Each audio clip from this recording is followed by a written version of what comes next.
Hi everyone! Welcome to my channel, The Love of Gina. So, narito tayo ngayon sa Embia Trail na kung saan tayo ay magpapahinga muna. Ayan, aakyat kami sa isang hagdanan kasi maghanap kami ng isang lugar na pwedeng mapagpahingahan. So, ayan yung aking mga kasama. At ako'y nasa kanilang likuran. So, bali apat kami. Nariyan yung isa sa bandang unahan. So, ayun, nakakita siya ng pwede naming maupuan dyan. So, pagkatapos niyan, kami ay naglakad-lakad muna sa lugar na to. Ayun, nakita ninyo yung nakasabit na pwedeng masakyan. Oh, yan ay makikita dito sa bandang area ng Sentosa. Actually, hindi ito yung aming target na pupuntahan. Pero ito'y aming madadaanan patungo sa target naming lugar na pwedeng mapuntahan na kung saan ay sa Sky Helix Sentosa. So, ayan po yung mga cable car. Pero hindi kami sumakay dyan. So, ayan, nakita ninyo yan. Ay, takot na takot kami dyan. So, yan yung aming pupuntahan mamaya. Pero, mga bandang 7 PM na siguro kasi maganda kapag madilim na dahil makikita mo yung ilaw. Sa ngayon wala pang makikitang mga ilaw. So ayan yung aming sasakyan mamayang gabi. So bali mamaya lakad-lakad po muna kami sa Embia Trail. So ayan ipinakita ko lang muna. Ay tika captured.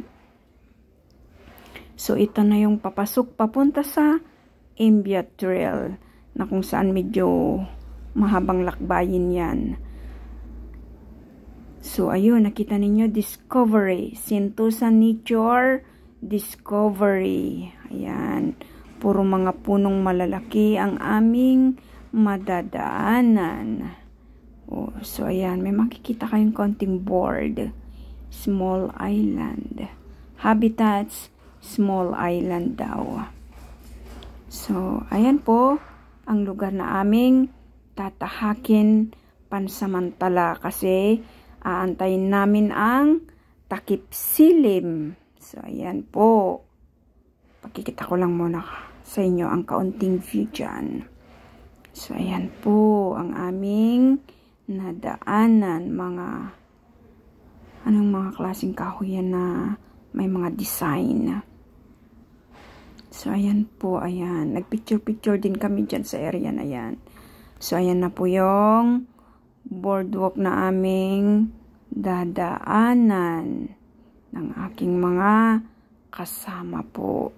So, ayan. Mahilig mag-hiking ang mga kasama ko.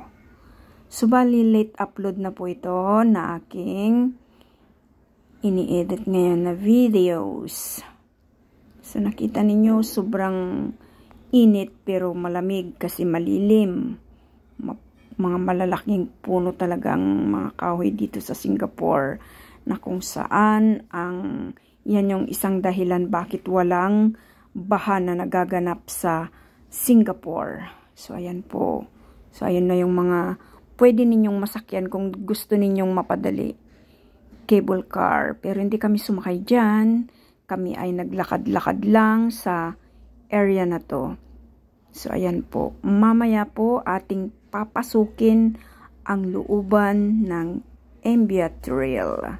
So, medyo mahaba po ang tulay na yan na aming dinaanan. Yan. Ayan po. May mga tao din po dyan na nagpapahinga. Ayun. Nakita po ninyo medyo wala ng buhok. So, ayan po.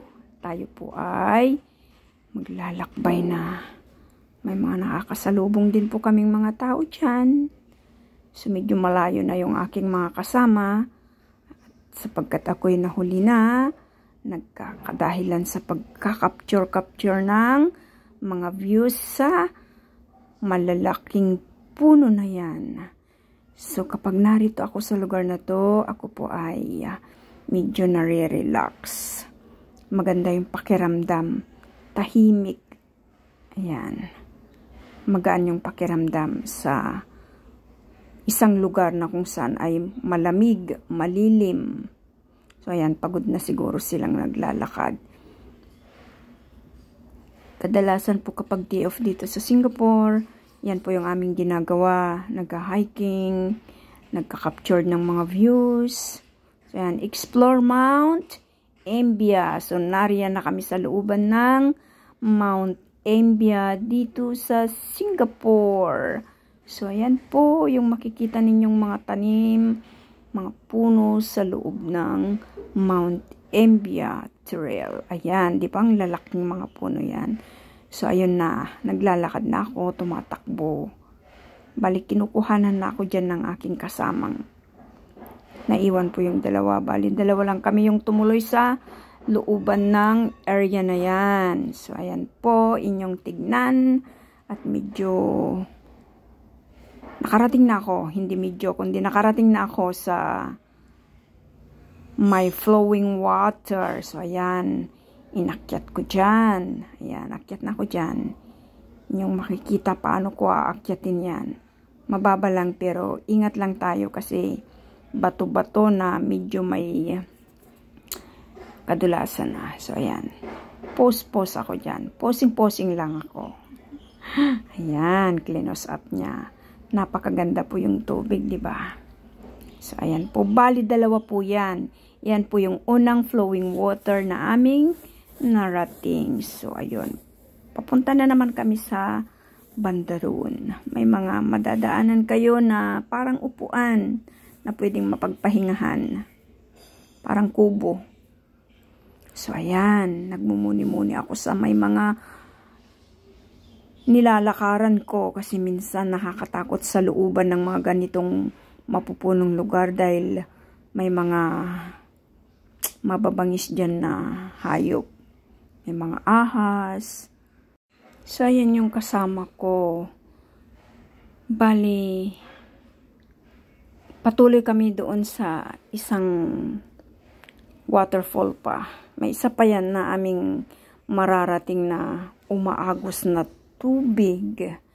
So, ayan po, patuloy po ang aming paglalakad sa kagubatan. So, ayan, nakikita ninyo yan, nag-curve na may tanim sa tuktok yung, ang ganda no, parang arc. Yung kahoy po yan na parang nabaliko na siya.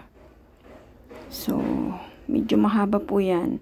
So, ayan yung sinasabi ko sa inyo na minsan may madadaanan kayong mga ganyang maliit na kubo na kung saan pwede kayong magpahinga pero naharangan po. Gawa po ng parang may bumagsak na ano na lupa. So, hindi na po allowed yung area na yon para magpahinga doon. So, ayun po ang mga cable car. Yan, pwede kayong sumakay dyan kung gusto ninyong mapadali yung paglalakad. Pero ninais po naming maglakad para exercise din. Kasi gabi pa yung aming target talaga na area, na lugar na aming pupuntahan sa may Sky-Hill Lake, Sentosa. So, ayan, malapit na kami dyan sa isang umaagos na tubig. Ayan na po yung pangalawang waterfall. So, ayan. Bali, yung dalawang kasama namin ay naiwan sa bandang unahan kanina na nagsasayaw, nagpa-practice. So, ayan po yung aming narating na pangalawang flowing water. Ayan po, umaagos na tubig. Maganda po yan sa lugar na yan. So, ito, pabalik na po kami sa aming mga kasama sapagkat yung time na yan ay medyo umano na. Pahapon na. So, ayan po. Keep on walking. Isang magandang exercise po yan. Paglalakad. Maganda dyan sa umaga. Kaso, medyo late na kaming lumabas. So, ayan. Turn naman ng kasama ko ang i-video ko siya sa area na yan. So, ayun. May isa pa na aming nadaanan. Pwede kayong maupo doon.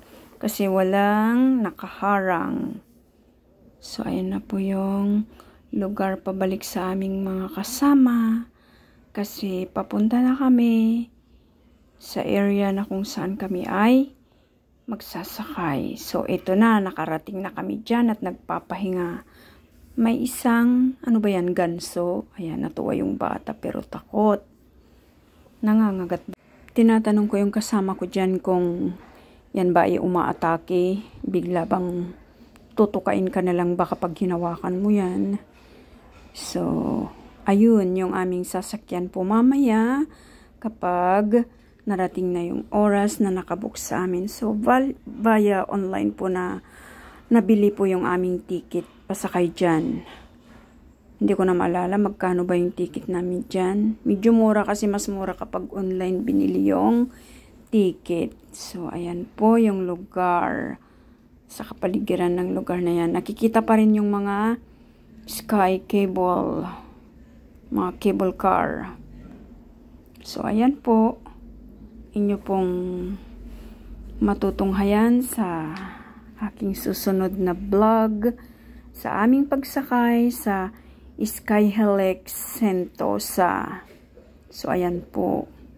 Open air po yan na aming sasakyan po mamaya. Tignan po ninyo. Yan po yung kinuhanan ko po pataas. Medyo takip silim na po dyan. Medyo padilim na. Pero hindi pa oras ng aming pagsakay. Sa aking susunod na vlog ay inyo pong matutunghayan sa aming pagsakay sa Sky Helix Sentosa. So maraming salamat po sa inyong patuloy na suporta sa The Love of Gina. Muli po akong mag-iwan ng isang Bible verse mula sa Colossians 1:16. For by Him were all things created that are in heaven and that are in earth, visible and invisible, whether they be thrones or dominions or principalities or powers, all things were created by Him and for Him. Thank you and God bless us.